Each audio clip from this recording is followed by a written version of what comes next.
ዝግጅታችን ከአዲስ አበባ 500 ኪሎ ሜትሮችን ያክል ተጉዘን በዚህ በወሎ ወረባቦ ወረዳ በጫሊ መንደር ቆይታ አድርገናል። በቆይታችንም የሼህ ሰዒድ ኢብራሂምን ወይም ሼህ ጫሌን ታሪክ እንቃኛለን። እንደተለመደው ሁሉ አብራችሁን ሁኑ። اللهم صل على محمد اللهم صل على محمد انجتا عندنه منه بينه اللهم صل على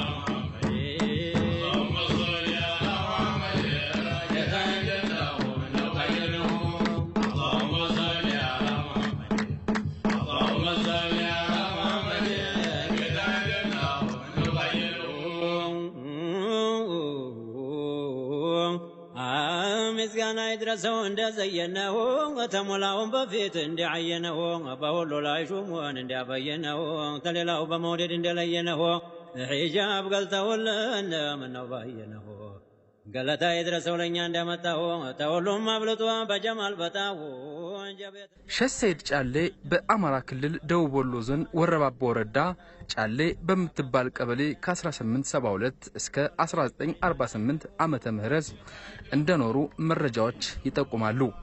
ለአባታቸው ሼህ ኢብራሂም ያሲንና ለእናታቸው ወይዘሮ ዘቡራ መሐመድ ብቸኛ ልጅ እንደነበሩና ወላጆቻቸውን በልጅነት በማጣታቸው ሳቢያ የየቲም ልጅ ሆነው እንዳደጉ የታሪክ ማህደራቸው ያሳያል። ያው እንግዲህ ሼህ ጫሌ በ1299 ተወለዱ። እንዳጋጣሚ አባታቸው ሼህ ኢብራሂም ያሲን ምናልባትም ከ6 ወራት በኋላ አለፉ።